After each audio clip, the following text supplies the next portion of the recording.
আচ্ছা, কখনো ভেবে দেখেছিস মানুষ কেন বিবাহ করে? বিবাহ কি শুধু সংসার বা সামাজিক নিয়মের জন্য, নাকি এর মধ্যে লুকিয়ে আছে ঈশ্বরের এক গভীর শিক্ষা?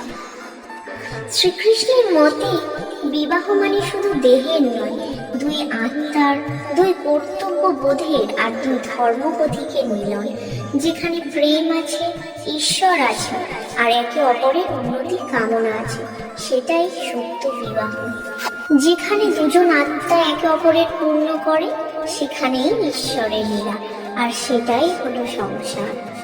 প্রভু শ্রীকৃষ্ণ বলেছেন, সংসার মানে শুধু সম্পর্ক নয়, এটিও একটি ভক্তির পথ, যেখানে দুজন মিলে শেখে কেমন করে ঈশ্বরের সৃষ্টিকে সম্মান করতে হয়। বিবাহের পথ সবসময় সহজ হয় না। শ্রীকৃষ্ণ আমাদের শিখিয়েছেন যে প্রেম টিকে থাকে ধৈর্য, ক্ষমা আর সহনশীলতায়। দুই আত্মা যখন একে অপরের কষ্ট বোঝে, তখনই একটি সম্পর্ক পবিত্র হয়। বিবাহ ভালোবাসা আর আত্মার বন্ধন নিয়ে। আর যদি জানতে চান বিবাহ কেন হয়, তাহলে প্রভু শ্রীকৃষ্ণ বলেন, বিবাহ শুধু দুজন মানুষের মিলন নয়, এটা দুই আত্মার একসাথে পথ চলা। যখন পুরুষ ও নারী একে অপরের ভেতর ঈশ্বরকে দেখতে শেখে, তখনই সেই বিবাহ পবিত্র হয়। উপদেশ 1, ভালোবাসা ও আসক্তি। প্রভু শ্রীকৃষ্ণ বলেন, ভালোবাসা মুক্তি দেয় আর আসক্তি বেঁধে রাখে। যে ভালোবাসে সে মুক্ত করে, আর যে আসক্ত সে দখল করতে চায়। সত্যিকারের প্রেম মানে আমি তোমার জন্য নয়, তুমি তোমার নিজের জন্য থেকো। উপদেশ 2, সম্পর্কের আসল মানে। শ্রীকৃষ্ণ বলেন, সম্পর্ক মানে একজনের অসম্পূর্ণতাকে ভালোবেসে পূর্ণ করে তোলা। উপদেশ 3, দাম্পত্যে শান্তি। শ্রীকৃষ্ণ বলেন, যখন অভিযোগ কমে, বোঝাপড়া বাড়ে। ভালোবাসা মানে জিততে নয়, বুঝতে শেখা। উপদেশ 4, স্বামী স্ত্রীর করণীয়। শ্রীকৃষ্ণ বলেন, যে স্বামী নিজের স্ত্রীর সম্মান রক্ষা করে, সে আমাকেই সম্মান করে, আর যে স্ত্রী স্বামীর প্রতি বিশ্বাস রাখে, সে আমাকেই পূজা করে।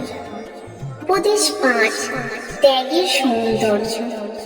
শ্রীকৃষ্ণ বলেন, যে ভালোবাসা ত্যাগ করতে জানে, সেটাই আসল ভালোবাসা, সেটাই সত্যিকারের ভালোবাসা। কারণ ত্যাগ মানে হারানো নয়, ত্যাগ মানে কারো সুখে নিজের শান্তি খুঁজে পাওয়া। উপদেশ 6, ঈর্ষা ও ভালোবাসা। শ্রীকৃষ্ণ বলেন, যেখানে ঈর্ষা আছে, সেখানে প্রেম টেকে না। যে প্রেম ঈশ্বর নয়, সেই প্রেমেই ঈশ্বর বাস করে। উপদেশ 7, ক্ষমা করতে শেখা।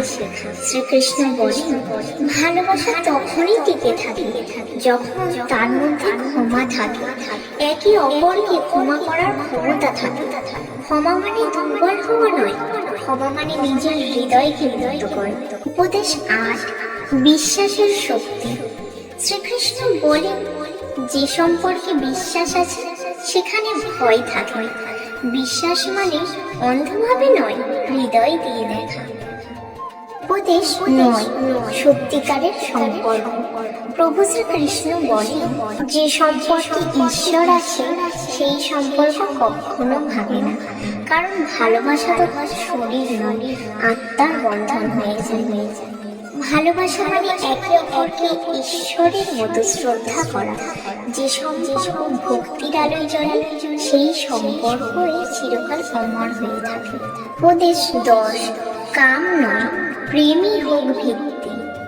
শ্রীকৃষ্ণ রাধাকে যেমন নিঃস্বার্থভাবে ভালোবেসেছিলেন, তেমনি বলেছেন, যেখানে কামনা নেই, সেখানে প্রেম আছে। অর্থাৎ বিবাহে যদি লোভ, স্বার্থ বা অহংকার থাকে, তবে তা ভোগের সম্পর্ক। কিন্তু যদি আত্মিক একটা শ্রদ্ধা থাকে, তবেই সেটি কোথাও সত্যিকারের প্রেম ও বিবাহ। তো বন্ধুরা, আমার ভিডিওটি কেমন লেগেছে অবশ্যই কমেন্টে জানাবেন। নতুন বন্ধুদেরকে বলছি, আমার চ্যানেলটি সাবস্ক্রাইব করে পাশে থাকবেন। ভিডিওটি সম্পূর্ণ দেখার অনুরোধ রইল বন্ধুরা। Thanks for watching my video. সবাই ভালো থাকবেন এবং সুস্থ থাকবেন। টাটা।